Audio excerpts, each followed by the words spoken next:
Speculation means different thing for different people. For some people, it's those players that do not have physical interest in the market.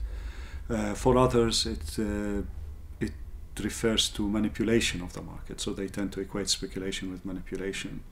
Some people tend to refer to speculators as those players that enter the market in order to destabilize it without having informed decisions about their investments, so they just trade on noise. I think that the best definition is those that are willing to enter the market to take a position in the expectation of a profit. So in a way, this distinction between physical or non-physical, I think that is really not a very useful distinction. The most useful distinction is the motivation of the trade. And anyway, I think most of the traders in the market, or most of the participants in the market, are speculators. Now, why governments think about speculation in a negative way? I think it has to do very much with the financial crisis, the 2008 financial crisis. In terms of the commodities, the sharp price movements where we saw oil prices going up to very high levels and then collapsing, and a lot of politicians really could not explain that, So they looked at the fundamentals and they thought that those fundamentals could not justify such sharp price movements. So they thought that, what else could explain that? And it must have been speculation. And I have to say, this polarization of the debate between fundamental and speculation really is not very useful. And it's time for us to move beyond that polarization.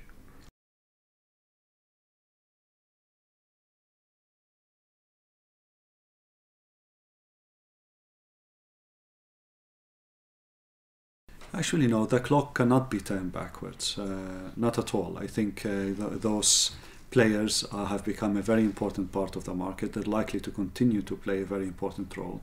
Actually, they perform a very important function of providing liquidity.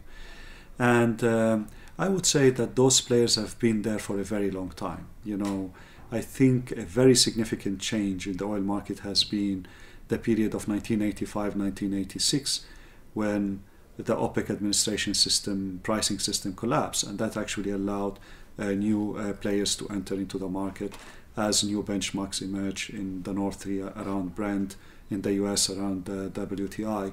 So I think the entry of these players, especially investment banks, is nothing new. Actually, it has happened before. I think what we're seeing after 2004 is the consolidation of this trend, where we're seeing new investors coming into the market and much more diverse players into the market.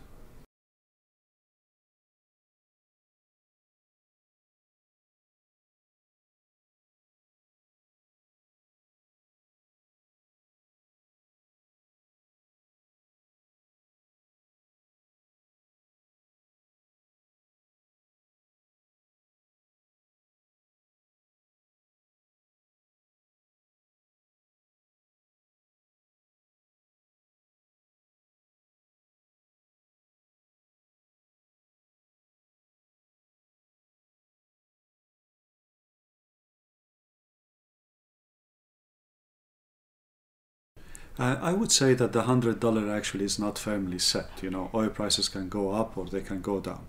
But let's take the question that you try to pose. Yes, oil prices are relatively high, but I think there's a lot of interest in keeping those prices high. Of course, from oil producers' point of view, high oil prices mean high revenue, especially at times when we're seeing a lot of political instability in the region, and these governments have to spend more and more. So high revenues and high oil prices are welcome news. For international companies, it's always good to have high oil prices. They make a lot of money out of that. The issue is whether they can access cheap resources or not. But I would also add as well that from consuming governments' point of view as well, they really do not want a low oil price, because that will undermine their climate change agenda and all of the entry of renewables and other green sources of energy.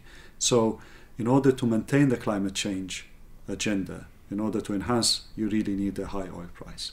I think the issue at this is basically who takes the rent. Is it that oil producers increase the price, or whether consuming countries increase the taxes on petroleum products.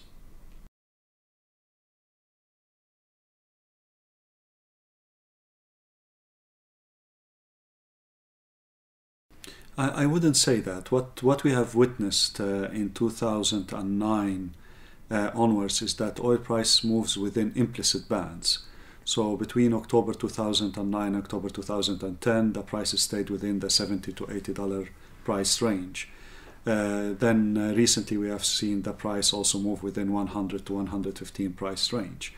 So what we're seeing is that prices move within implicit bands, but at the same time we see that the prices can break away from one band to another. So I think that's what will make it much more difficult to predict. So for me, I always argue that the best predictor of price for tomorrow is today's price.